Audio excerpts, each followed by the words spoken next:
Grâce à la musique, j'ai eu la chance incroyable de rencontrer Serge Delaume. Lors d'un concert où mon frère jouait avec un ami à lui, j'ai pu échanger avec Serge autour d'un verre. Photographie, sculpture, peinture, Photoshop. En quelques heures de discussion, il a partagé avec moi sa passion et son savoir-faire. J'ai eu la chance d'assister à 2 de ses expositions en Normandie, de visiter son studio atelier qu'il a en grande partie construit lui-même et de suivre son parcours à travers les réseaux sociaux pour découvrir ses œuvres et les différentes expositions qu'il pouvait faire. 1 an et demi après notre première rencontre, j'ai eu l'occasion d'approfondir son parcours artistique et de recevoir de précieux conseils qui, j'en suis sûre, plairont aux artistes qui nous écouteront. Donc, n'hésitez pas à partager cet épisode s'il vous a plu et nous laisser votre avis en commentaire. Et bien sûr, aimez quelle que soit la plateforme sur laquelle vous nous écoutez. À bientôt!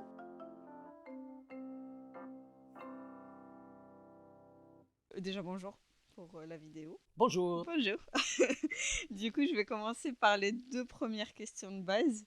Ton nom et ton prénom et ton métier, s'il te plaît. Alors, je m'appelle Serge Delaune et je suis plasticien. Plasticien, ça recouvre tous les médiums de l'art plastique. Photo, vidéo, peinture, sculpture. Trop bien. Et ça fait combien de temps que tu travailles dans ce domaine-là? Alors, j'ai toujours travaillé dans ce domaine-là. Même quand j'étais dans une autre profession auparavant. Mais j'ai toujours fait ça, ça fait 60 ans que je fais ça. Trop bien. Et vu que tu as eu une autre profession avant, est-ce que tu peux nous retracer, s'il te plaît, ton cursus universitaire, scolaire et professionnel? Alors, au départ, je n'ai pas de cursus universitaire. Mm. Donc, c'est juste lycée technique. Donc, à la base, je suis électrotechnicien.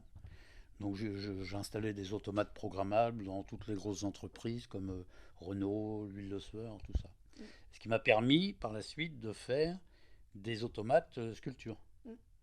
qui m'a dirigé directement dans les arts plastiques.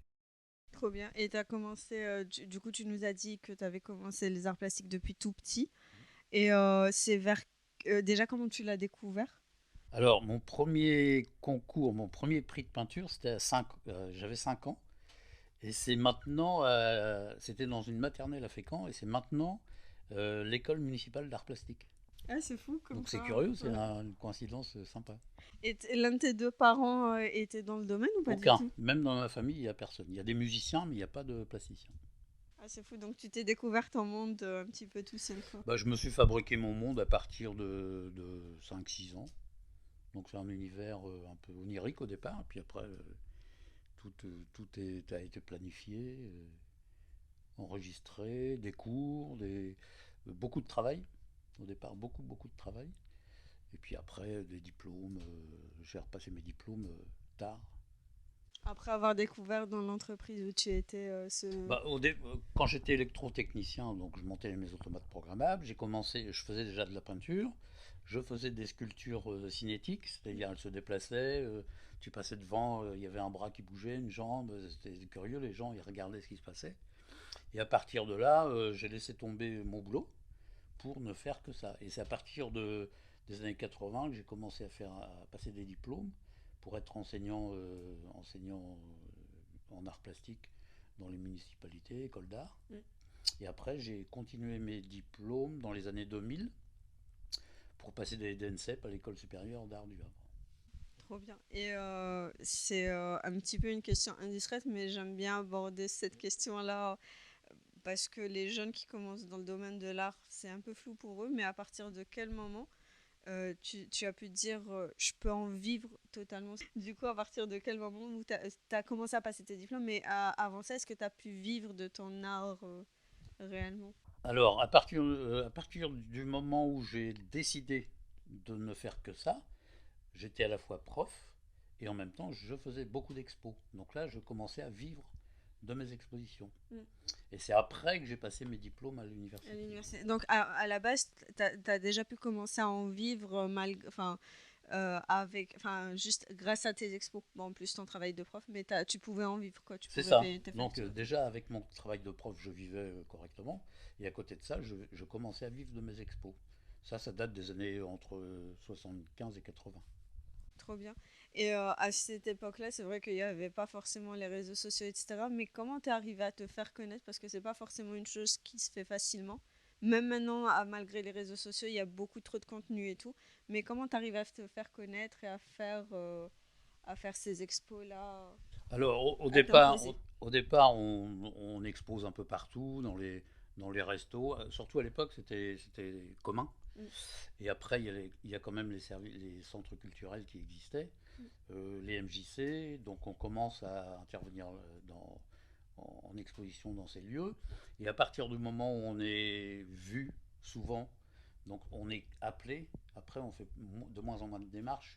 Et là maintenant, j'en suis à être contacté pour exposer en France ou à l'étranger. Donc c'est commencer à se faire connaître beaucoup, à beaucoup démarcher, puis à être appelé. C'est ça, les départs sont un peu compliqués parce on n'est pas du tout connu, les lieux sont prisés, il y a les galeries, il y a les galeries qui sont importantes, mais pour rentrer déjà dans des galeries, bah, il faut un CV, un minimum de CV. Mm. Donc là, ça devient un peu compliqué. Et c'est au fil du temps où on est reconnu, où on voit beaucoup de travail qui se fait, donc on commence à être appelé par les galeries. Mm. Et quel conseil tu pourrais donner à des jeunes qui voudraient se lancer dans ce monde-là qui n'est pas forcément facile et qui justement galèrent au début et qui n'arrivent pas forcément à trouver d'opportunités? Alors, ce qu'il faut éviter, ce que j'ai fait au départ, c'est les restaurants, les choses comme ça. Donc, ce qu'il faut éviter, c'est ça justement. Parce qu'on n'est pas des décorateurs. Et en même temps, maintenant, il va y avoir une loi qui va être promue là, bientôt sur les droits de monstration. Mm. C'est-à-dire, les musiciens, quand ils interviennent dans un centre où sont payés. Mm. Et nous, les plasticiens, jusqu'à maintenant, il n'y avait pas de loi par rapport à ça. Donc il y a une loi qui va se mettre en place, comme quoi, à chaque fois qu'on fera une exposition, on sera rémunéré. Et c'est tout à fait logique, parce que c'est un travail pour moi, qui date de 50 ans déjà.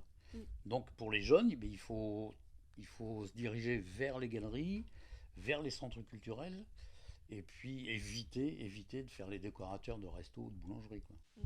Et vous ne bénéficiez pas du GUSO, vous? Non, nous, on n'est pas au Guzo, c'est plus la maison des artistes. D'accord, ok. Donc si on fait une exposition, jusqu'à maintenant, on était rémunéré sur les ventes. Mm. Sachant que les galeries prennent 50% des ventes, Mm. et les salons, les petits salons, il y a même des restaurateurs qui prennent 20 ou 25% des œuvres qui sont complètement n'importe quoi.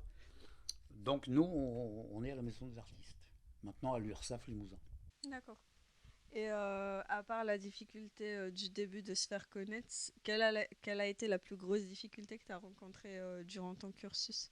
La plus grosse difficulté, c'est des gens enfin, des organisateurs d'expos qui te demandent pour être invité d'honneur et qui te disent voilà, il faut faire ci, il faut faire ça, il faut signer tes œuvres là, et ainsi de suite. Donc là, c'est pas possible. Donc là, je me fâche. Donc je prends mes œuvres et je rentre chez moi. Même 2 heures avant le vernissage. Ah oui? Ouais. Ça m'est Et arrivé 2 fois. ah, c'est ce que j'allais te demander. Est-ce que ça t'est arrivé souvent, donc 2 fois du coup? 2 fois. Ouais. Mm. Et c'était ici à Fécamp, enfin en Non, il Normandie y en ou avait un, plutôt? c'était en Normandie, et les deux, c'était en Normandie. D'accord. Et quel est ton plus beau souvenir ou ton meilleur accomplissement? Alors, c'est une grosse exposition que j'avais faite dans la région, et c'est le FRAC de Haute-Normandie qui m'avait acheté toute une série d'œuvres. Donc là, le FRAC, c'est le Fonds régional aux affaires culturelles, donc ils sont chargés des achats pour être dans les collections nationales. Trop bien. Ah oui, tiens, on peut parler aussi des jeunes qui veulent se lancer. Ce qui est bien, c'est de commencer aussi à travailler en pédagogie avec les scolaires. Mm. Les bibliothèques, faire des ateliers pédagogiques, des résidences dans les centres culturels, dans les écoles, dans tout ce qui peut être amené à montrer un travail et en fonction de leur démarche à eux. Et j'ai une question justement qui rejoint un petit peu ça, c'est est-ce que toi tu conseillerais aux gens par exemple, enfin il y a très souvent des gens qui ont déjà, je ne sais pas si on peut dire un don, mais qui se débrouillent déjà bien dans ce domaine-là. Est-ce que tu leur conseillerais de se lancer directement ou de quand même faire des formations pour pouvoir s'améliorer et apprendre plus de techniques? Alors tout dépend où on veut en venir, c'est-à-dire des gens qui savent dessiner, qui savent travailler, qui n'ont jamais pris de cours ou qui n'ont pas envie d'en prendre, Donc sont plus ciblés dans le phénomène de l'art brut, c'est-à-dire sans connaissance au préalable et sans avoir pris de cours pour pouvoir ou dessiner ou peindre ou sculpter. Après, s'ils veulent aller beaucoup plus loin, à ce moment-là, il y a des écoles d'art municipales, on en a une à Fécamp, on en a un peu partout, qui sont de niveau quand même préparatoire pour les écoles supérieures, qui sont vraiment des écoles à suivre. Et tu conseilles du coup de suivre des cursus quand même en école pour pouvoir mieux réussir, quoi. Ou pas Tout forcément. dépend De ce que tu veux de faire. l'envie personnelle. Ouais. Si on a envie de rester dans une création sans avoir de pistes ou d'avis de prof ou n'importe quoi, on reste dans son domaine et on continue à travailler. On n'est pas obligé, la formation n'est pas obligée. Le plus important, c'est de persévérer, de travailler. C'est ça. D'accord. Et en général, par exemple, une œuvre que enfin, quand je dis de base, qui t'a pas demandé beaucoup de travail par rapport à d'autres, combien tu prends de temps en général pour la mettre en place? Enfin, tu prends combien de temps? Alors ça dépend. Il y a des œuvres qui se font rapidement et tu as des œuvres où on revient voir plusieurs mois. Mm. Donc ça n'a pas de, il y a pas de règle. Il y a des thèmes qui sont abordés. Moi, j'aborde la mémoire tout le temps dans mon travail. Donc, des expos peuvent se monter en 6 mois, et tu en as d'autres qui vont se monter en 2 ans parce qu'il y a beaucoup plus de travail ou plus de recherche ou autre. D'accord. Et tu as déjà collaboré avec d'autres artistes? Alors, j'ai déjà collaboré avec d'autres artistes. J'ai déjà créé un collectif qui s'appelait Entre autres, où on était une quinzaine d'artistes. Et on a fait des interventions, des expos dans toute la région. Et là, en ce moment, on a créé aussi une collégiale d'artistes qui regroupe une douzaine de plasticiens, photographes, poètes. Donc oui, je collabore toujours avec. Là, on a un projet aussi au 101 ECS à Paris avec 3 plasticiens. Et on pourra vous voir bientôt ou pas? Au mois de mars à Paris. Ah bah c'est noté. Et bah, vu que ça sortira sûrement avant le mois de mars, s'il y a un lien, tu me l'enverras Ah bah et génial. je le mettrai. Et du coup, est-ce que tu aurais un dernier conseil en plus de celui de tout à l'heure à donner ou pas? Aux jeunes, Oui. bosser, bosser, bosser. Et dernière petite question qui vient de rentrer avec le mot jeune, c'est est-ce que tu remarques que les jeunes, je vais dire c'est mieux avant, non mais les jeunes d'avant, en plus, se tournaient plus vers l'art que les jeunes de maintenant ou inversement? C'est équivalent, Équivalent. c'est pareil. Ouais. Non, il y aura toujours des jeunes, il y a toujours eu des jeunes intéressés par l'art, il y en aura toujours et ça fonctionne tout le temps. D'accord, ok. Est-ce que tu as des choses à rajouter? Non, les choses à rajouter, c'est. euh, Il y a beaucoup de lieux d'exposition, mais il faut les choisir, il ne faut pas faire n'importe quoi. Et surtout pas payer pour être exposé. Ça, c'est l'envers du décor. Maintenant, nous sommes des plasticiens, on bosse comme tout le monde, donc on doit être rémunéré. Mais justement, j'ai l'impression que les lieux d'exposition actuellement, il y en a, par exemple, surtout les lieux privés, qui jouent beaucoup sur le fait qu'ils soient privés et qui jouent sur le fait que de jeunes plasticiens ne soient pas très connus. Est-ce que y en a qui jouent sur ça, sur le fait de demander une rémunération contre le truc Mais ou... évidemment, il y a des loueurs de murs aussi à Mm. Paris qui se font appeler galeries. Donc ils ont 80 mètres carrés de murs et ils louent le mètre carré 200 ou 300 balles. Quoi. Mm. Donc ça, c'est pas une galerie. Ça, c'est un loueur de murs. Ça n'a rien à voir. Donc ça, il faut éviter ces lieux-là.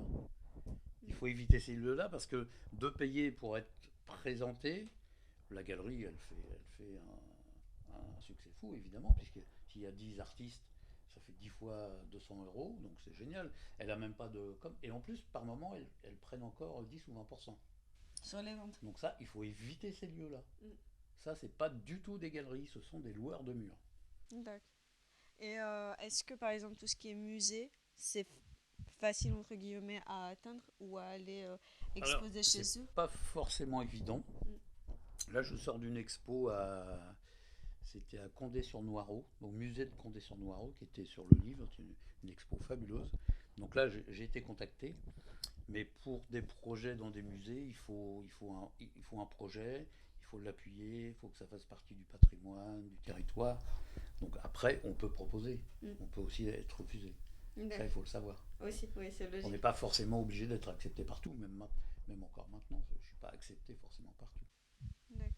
Et est-ce que tu penses que c'est mieux que pour les artistes, quel que soit leur niveau, et les plasticiens plus spécifiquement, est-ce que c'est mieux de faire ces démarches tout seul ou passer par une structure type association ou autre pour pouvoir se faire connaître et pouvoir démarcher? Alors maintenant, aux formations dans les écoles supérieures d'art, il y a une formation sur la communication, sur les CV, sur les docs à produire pour être exposé dans tous les coins. Par contre, si on peut être appuyé par une association qui fait les démarches pour trouver des lieux, pour trouver des financements, des subventions, c'est génial. Et est-ce qu'il y en a beaucoup des financements et des subventions? Alors, de moins en moins, il y a la DRAC qui finance beaucoup de projets, mais il y en a de moins en moins. Avant, il y avait aussi les projets soutien scolaire qui étaient financés par la DRAC, qui s'appelait le projet APAC. Là aussi, il y en a de moins en moins.